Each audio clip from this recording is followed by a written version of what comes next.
Hello and welcome to another episode of the Scatter Abroad podcast. I'm your host, Chase Green. We are recording live at Polishing the Pulpit 2022. To my right, we have Michael and Matt. To my left, we have Caleb. And today we've got a hefty subject indeed. We're talking about the justice of God. Behold our God in justice. The first question we want to talk about today is, how does God define justice? I think the best description that I can think of when it comes to justice is found in Deuteronomy 32, verses 3 and 4. It says, "For I proclaim the name of the Lord, ascribe greatness to our God. He is, number one, the rock." And this shows the stability of the justice of God. Number two, his work is perfect, complete, with no wrongdoing whatsoever. Number three, for all, that is the totality of his ways, are justice. And number four, a God of truth and without injustice. So the opposite of injustice. And then number five, righteous and upright is he. So again, we have the idea of God being completely good, omnibenevolent, if you will. Guys, what do you think about that? Well, I also think about something like Jude 15, where it says that to execute judgment upon all and convict all the ungodly of all their works of ungodliness, which they have ungodly wrought. So I think about that kind of coupled with it. Yeah, God is a just God. He cannot judge anybody without being just. You wouldn't want anybody that was crooked being a judge for you in any sort of matter. And so God has to be just in order to give judgment. And so that's what he's doing in all this. He's giving judgment. And so he has to be a just God in order to do that. One word that kind of comes to my mind is the idea of fair. Is that a fair assessment? Sure. Right, yeah. Yeah, when you think about justice, the problem with our society and our culture and country is justice doesn't always exist. The court systems are not always playing out the way that they need to. Lawyers are not always upstanding people. Judges can sometimes not be the greatest people. And government itself can be corrupt. I mean, from the local all the way to just countrywide government, you can find corrupt people throughout those branches of government. And so when I think about justice with God, I mean, the New Oxford Dictionary defines justice as just behavior or treatment. And so you're basically doing something to be fair and reasonable. But we also have justice from the idea of the way God defines it. When you look up the word justice in the New King James Version, you'll find it about 129 times in different verses. You'll find it 130 matches, but in 129 verses. 122 of those verses are from the Old Testament. Right. There is a lot of justice being talked about, and he's not talking about, the judicial system where people have gone to court. He's talking about, I'm going to bring fair and just treatment upon wicked nations or upon people who need to be given justice. I'm going to have justice provided for those individuals. And for example, in Genesis 18:19, it says, I've known him in order that he may command his children and his household after him, that they keep the way of the Lord. And here's the way of the Lord: to do righteousness and justice. Right. And so how God defines justice, it's who he is. Sure. Yeah. It's not just an attribute that he has. It's who he is. He's just. Right. When you think about, sorry, I didn't mean to overrun you there, but when you think about, like Michael, you mentioned talking about in a courtroom setting in our world today, our judges make calls and decisions that they have deemed correct. And they have handed out rulings in different cases because they think that is what the evidence has led to. Yeah. But you and I know that sometimes judges make mistakes. Sometimes judges do not hand out justice, or perhaps a judge is biased, and different things, like a lot of different factors in those kinds of things. But it's interesting when we think about God. He is always just because he is always going to be perfect. That's his nature, Matthew 5 and verse 48. And so we can have a great confidence in our God, in that the rulings that he has handed out, in the judgment that one day we're going to stand before him, 2 Corinthians chapter 5 and verse 10, it's going to be a just judgment. And there's not going to be any room for us to say, well, you were biased, or well, you didn't have all the evidence, or well, this or that, whatever it might be. Our God is just, and we know that he's just. We can have confidence in that, because he's perfect, and we don't have to worry about that. Right. And one of the things that you mentioned, Michael, was all the times in the Bible, especially in the Old Testament, where the concept of justice or just is brought up. In a lot of those cases, it's talking about the just nature of God. Yeah. But then we also see throughout the Bible the idea that we are to be just as well. And I go to 2 Samuel 23 and verse 3. In David's last words, right before he is going to pass from the earth, he says, "The God of Israel said, the Rock of Israel spoke to me.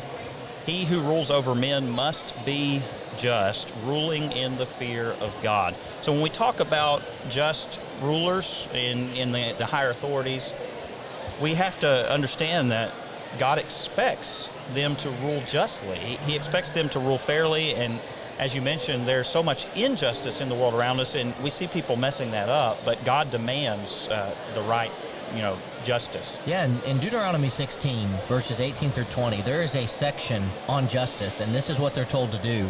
"You shall appoint judges and officers in all your gates, which the Lord your God gives you, according to your tribes. They shall judge the people with just judgment." And then he says this in verse 19, a lot of people in our world today that are serving in positions of power, whether it's politically or judicially, need to remember this verse. "You shall not pervert justice. You shall not show partiality, nor take a bribe, for a bribe blinds the eyes of the wise and twists the words of the righteous. You shall follow what is altogether just." Verse 20, "that you may live and inherit the land which the Lord your God is giving you." I saw certain bills that our nation's leaders pass, and there's millions upon millions of dollars of different things being sent to other countries. And the reason we're doing that is because we're trying to bribe them, basically. Look at the help we've given you.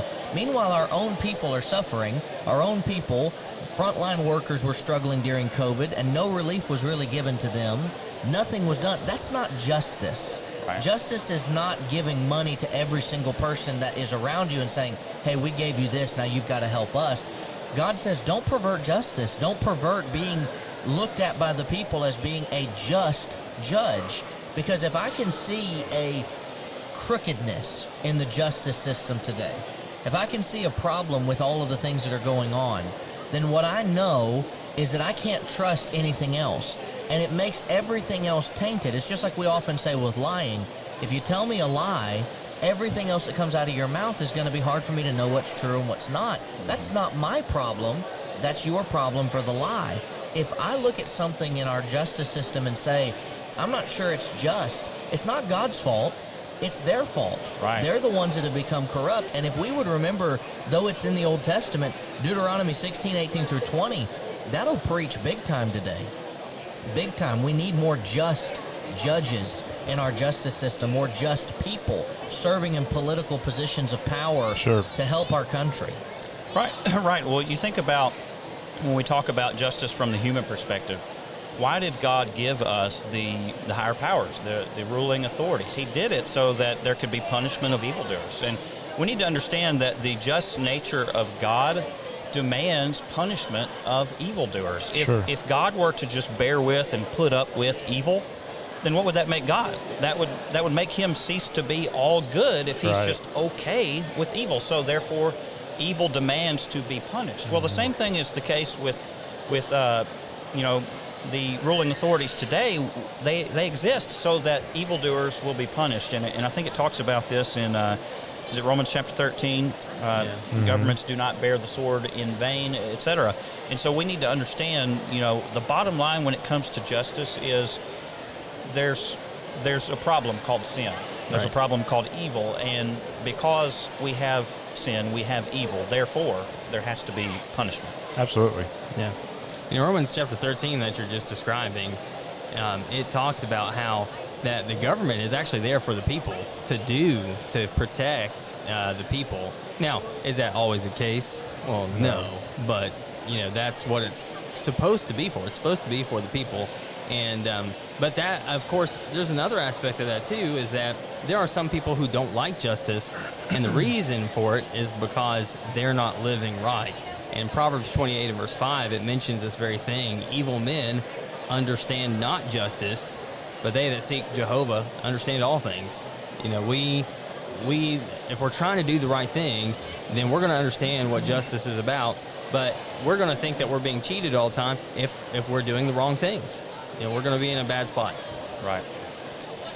There's a verse in Nehemiah that I find very interesting. It's Nehemiah 9, verse 33. It says, "However you," talking about God, "are just in all that has befallen us, for you have dealt faithfully, but we have done what? We have done wickedly." And Nehemiah is really owning up there to the wickedness of the people.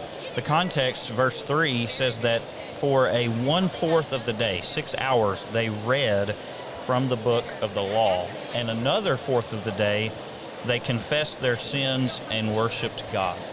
So when we view our imperfections, our flaws, our sins, we need to understand that there is a just God that we serve, and we need to be humble and remember that his justice, again, requires that we be punished for sins. And ultimately, we need to think about Jesus and the punishment that he bore on the cross for us, so that we can have the opportunity to be saved. And what he did for us on the cross made a way for us to be justified, which I want to talk about that briefly, because I do feel like no episode on the justice of God, and honestly we could do a whole season of episodes just on this, but no episode would be complete without talking about justification. So would anybody like to maybe briefly talk about justification and what that means to the Christian? Well, people say it's like when you look at the grace and the mercy of God, the blood of Jesus, it makes you and I, and they play on the word justified, it makes it as if just if I'd never sinned, right? Yeah, and right. It's what allows you and I to have the opportunity to be able to have fellowship with God and to be able to have that hope of an eternal home in heaven with him. And so if it wasn't for God's justice, there would be no way to have any kind of justification in our lives. And so that's one of it's the greatest blessing that we have. Right. Being able to know that it's what God has done, and it's because of the nature of God that it allows us the opportunity to be able to wash our sins away and to be able to be in fellowship and in harmony with him. Right. Yeah, a couple of verses on this. Romans 1:17, "The just shall live by his faith." Most can probably quote Romans 1:16, "For I'm not ashamed of the gospel of Christ, for it is the power of God to salvation to everyone who believes, the Jew first and also to the Gentile." But the just, going after that, will live by his faith. And that's how we are required to live because of the just nature of God. He requires that we live out our faith. And there's a lot to that. You could look at Romans chapter 12, again, with your podcast, Caleb, the Transform podcast, Romans 12, 1 and 2. Yep. And again, we have a responsibility to live out the Christian life. 1 Corinthians 6, verse 11, "And such were some of you, but you were washed, you were sanctified, you were justified in the name of the Lord Jesus and by the Spirit of our God." So again, the just nature of God, it demands punishment, but thankfully, praise be to God, that as Christians, we do stand justified in the presence of God. Yeah. Absolutely. We want to move on to our second question, which says, how should our nation execute justice in this modern age? We've talked about this a little bit already, but how can our nation specifically execute proper justice? I know we talked about how there's so much lack of justice from time to time, but how can we properly execute justice? Well, I think that there's a couple of things I'd like to say on this. Number one is that in John 12 and verse 48, "He that rejecteth me and receiveth not my words hath one that judgeth him. The words that I've spoken, the same shall judge him in the last day." You know, we're judged spiritually by the word of God, but even our laws are based on, initially, we're based on things from the scriptures. You know, there are, you know, we oftentimes refer to the 10 Commandments in Exodus chapter 20, and you know, a lot of our laws are based off of things just like that, and based off of other biblical things that we see throughout Leviticus, even with how people handle certain situations. But all that being said, you know, I think sometimes people, Christians in particular, go, well, we can't tell the world around us to follow the Bible. And I get that, but there's an interesting read. I believe it was Norman Geisler that wrote a book called Legislating Morality, and he was asking that very question of, you know, can we legislate morality? And really, it's the responsibility of us to legislate morality, because that's what laws are really based on, are morals. Yeah. The whole idea of, you know, thou shalt not kill, or murder rather, that's based on a moral law. And so, yeah, we do need to legislate morality. Right, and when we say that, we understand you can't force people in a sense that we all have free will. You can't force somebody to do right, but you know what you can do? You can punish when they do wrong. Right. And if the justice system would punish more faithfully and more swiftly, if you will, you have to understand that crime would plummet. Because, again, you know, if somebody, for instance, murders somebody today, they may be on death row, which we're going to talk about in a little bit. They may be on death row for 30, 40 years. Yeah. And so what kind of reason does that give for somebody not to murder somebody? Well, if I might get the death penalty, and it's a big might, but even if I do, it's going to be 30 or 40 years. I was going to die by then anyway, probably, so I might as well go ahead and do it, you know? So the Bible really talks about the importance of swift justice and proper justice and fair justice. Proverbs 17, verse 15 says, he who justifies the wicked, justifies the wicked, basically bears with and says the wicked are okay. He who justifies the wicked, but also on the other side of the coin, he who condemns the just, he who calls guilty somebody who was innocent, both of them alike are an abomination to the Lord. And so again, our justice system must get this right. We must look for fairness and truth in proceedings in the court system and what have you. The biggest deterrent for speeding is not the speed limit sign. It's when you see a police officer sitting up ahead and you know if I barrel past him, I'm going to probably get pulled over. And you see it all the time. The people in front of you start slowing down. And you can tell, oh, there must be a police officer up ahead because everybody's slowing down. That's a deterrent. There's a punishment associated with speeding. Nobody wants to have that punishment. We'll talk about it, and I don't want to get too onto it, but we don't have that with almost anything else, though. Right. We don't have a true deterrent for most of everything else to where people would not want to do it. But in regards to how our nation should execute justice, I'm reminded of Zechariah chapter 7, verses 9 through 14, where God had told them to execute true justice and show mercy and compassion everyone to his brother. Don't oppress the widow or fatherless, the alien or the poor. Let none of you plan evil in his heart against his brother. Basically, be good people. The just people are ones who execute justice. Justice is, don't be a jerk. Be a nice person to the people that are around you. But we have in verse 11, they refused to heed. They didn't listen. They shrugged their shoulders and stopped their ears so they couldn't hear. They made their hearts like flint, refusing to hear the law and the words which the Lord of hosts had sent. And so it came to a point where they were calling out, and God says, I wouldn't listen. Right. I'm not going to listen to you anymore. I scattered them with a whirlwind among all the nations which they'd not known. Thus the land became desolate after them, so that no one passed through or returned. They made the pleasant land desolate, so they lost it. I think about all of the things that is talking about with captivity and other things associated with it. Our nation does not care about fellow man. Yeah. We talk a big game. Both sides of the political aisle talk a big game. The church talks a big game. The community talks a big game. And we do basically nothing to actually do that. And so when you're thinking about justice and trying to be good people associated with how our nation is supposed to treat it, it needs to stop being about how I can get ahead in life and about how other people can be benefited and how I can take care of them. And if I do that, I won't murder people. I won't steal from people. I won't harm people. And that's how I'm going to have a better life and a better overall nation. Yeah. I mean, how much of godly principles are summed up by the golden rule? How many godly principles are summed up by you shall love the Lord your God with all your heart, soul, mind, and strength, and love your neighbor as yourself?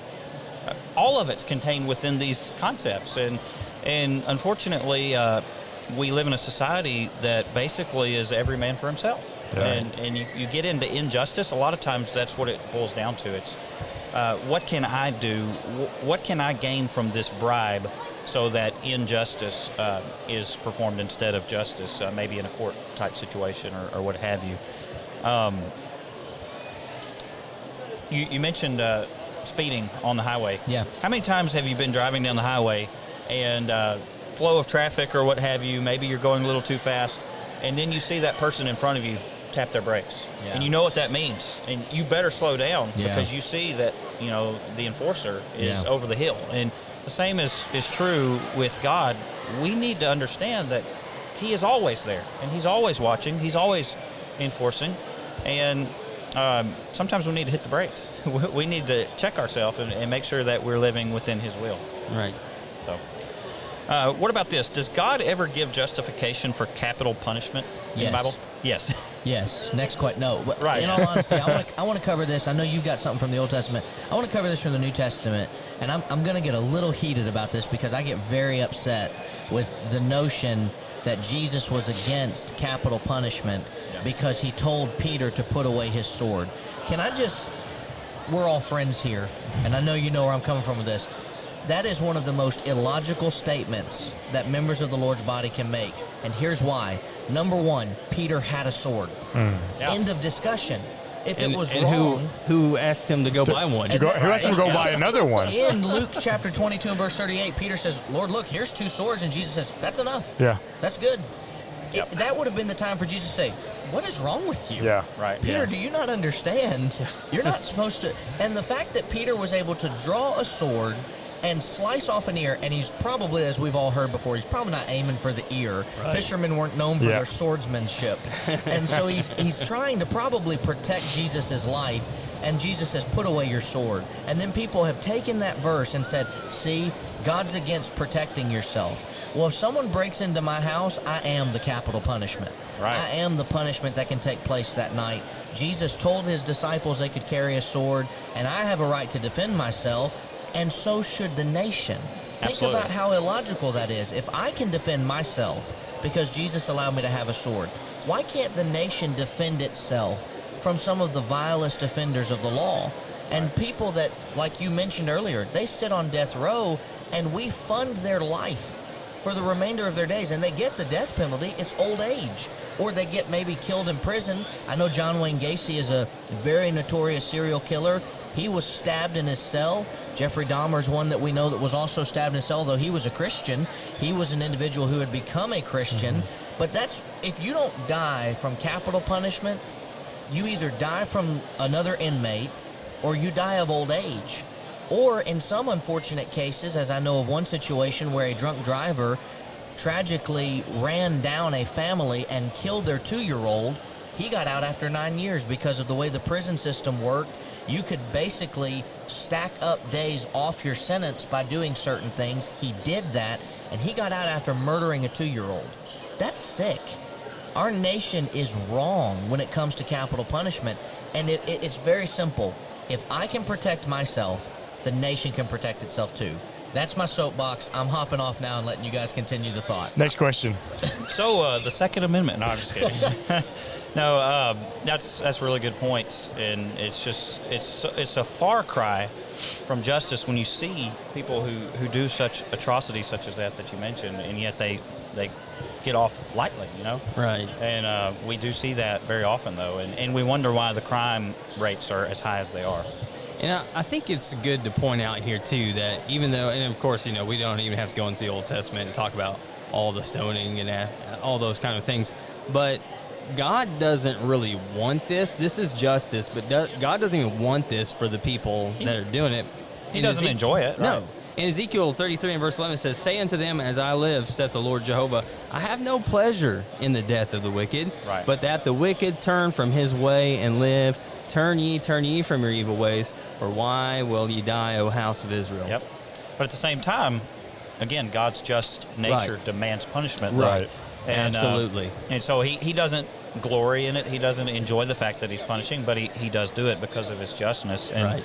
I've got a list of different capital offenses that I found in the Old Testament. There are a lot. I may have even missed a few, but just listen to these. Homicide, striking, cursing or rebelling against one's parents, kidnapping, witchcraft, worshiping other gods, blaspheming the Lord's name, violating the Sabbath, child sacrifice, incest, adultery, homosexuality, prostitution, rape, bestiality, being a false prophet, persuading people to worship other gods, and even things that we might think of as quote-unquote minor offenses, but they were not minor at all. Non-Levites touching the tabernacle items, Numbers 1 verse 51. Non-Levites trying to carry out priestly duties, Numbers 3 verse 10. If you ignored or refused to heed the priesthood's judgments, then you were to be put to death, Deuteronomy 17 verse 12.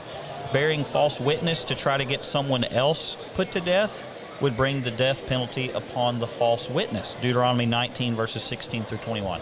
That's quite the list of capital offenses. In 5 verses. Yeah. I mean, that's 5 verses, and there were what, almost 20-something things listed, basically. Yeah. Some of these Can you are imagine found in like being Exodus under the and old places law? like Oh, that okay, too. yeah, there now. you go. Yeah, But right. still, I mean, Man, There'd be a whole lot less people in the we world would have right all now. died. That's right. Exactly. That's what I'm We saying. all rebelled against our. We all would have been stoned for rebelling against our parents. stoned with Yeah. great impunity. I would have just been. like- I would have been 5 minutes old, and that's it. Right. No, I'm kidding. I would have been just fine. It's okay. I was an obedient child. You just lied. You just lied, so you would have been stoned. Yep. We Yeah. could We can stone you now. Right. Check out Exodus chapters 21 and 22. That's where a lot of those were found. Yeah. Also, there are plenty of examples of the death penalty. Can you guys think of some? I think of Achan in Right, Joshua chapter E- 7. And what's not focused on, and I don't want to get ahead of our season plan, but in Acts chapter 5, the death penalty is issued as well Yeah, to right. Ananias and Sapphira for lying Right. and blaspheming the disciples' authority. Right. And God strikes them dead. People talk about God changed from the Old Testament to the New Testament. Read Acts chapter 5. He didn't change. Right. It just we had a better law. We had a law that was less restrictive in the way that if you did this, it's now a children obey your parents in the Lord, for this is right, not for we will stone you. Right. If you don't, we were given a better covenant. Yep. But there were still certain punishments that were done that Acts 5:11, great fear came upon all the people that were there because they said, we probably shouldn't do that. Yeah. That's not a good Yeah. thing for us to be involved in doing.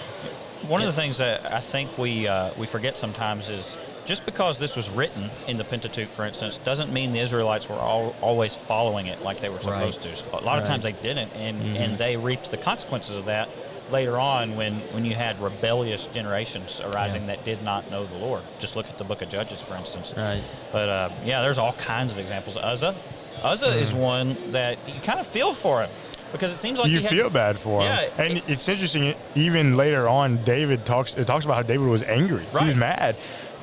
But we also know what got him killed in the first place was their disobedience to God. So again, Right. their punishment is there because of a disobedience to the commands of God. So again, there's justice in Right. what God did. Yep. What about Nadab and Abihu in Leviticus Right. chapter 10? Sure. There's so many examples of capital punishment, not just in the Old Testament, like Michael said, but also in the New Testament as well. Yeah. And so we've got to understand that. But we've got to move on. So we're going to get to our last question in just a moment. But we want to take a break and tell you about our sponsor for this season, the Memphis School of Preaching. And Michael, would you like to tell us more about that? Yeah, absolutely. The Memphis School of Preaching was kind enough to donate each host a Camelback, what we can have to drink and stay hydrated in between sessions and filming. And we are thankful to them. Honestly, we've talked about this every season, or every episode of this season. All of our hosts have been sponsored by the Memphis School of Preaching through the knowledge that we were able to possess and gain from the 2-year program that we went through, our studies and learning. I can't tell you how many times I go back through my notes and other things that I took and benefit from the time that those teachers took to teach me about the Bible. And I know you might be watching this and are interested in preaching the gospel. And if you are, we'll put the information in the show notes and you can reach out to us. MSOP is a 2-year school, a free 2-year school. There's no debt when you get out. We offer degree completion through other Christian universities like Freed-Hardeman, Amridge, Heritage, and Faulkner. And we can save you a lot of money if you come to MSOP first. And there's also affordable housing on campus, not that far away. So if you're interested in preaching the gospel, reach out to us, check us out in the show notes. And we're thankful to MSOP for sponsoring us this season. Absolutely. Just wonderful, wonderful memories at Memphis School of Preaching. All right, last question, guys, in about a minute and a half. What will be the ultimate justice that God will show at the end of the age? Well, if you're faithful, heaven. If you're not faithful, hell. There you go. Yep. That summed it up. All right, that was it. Yeah. End episode. That was good. Yep. Matthew 13, verse 49. So it will be at the end of the age.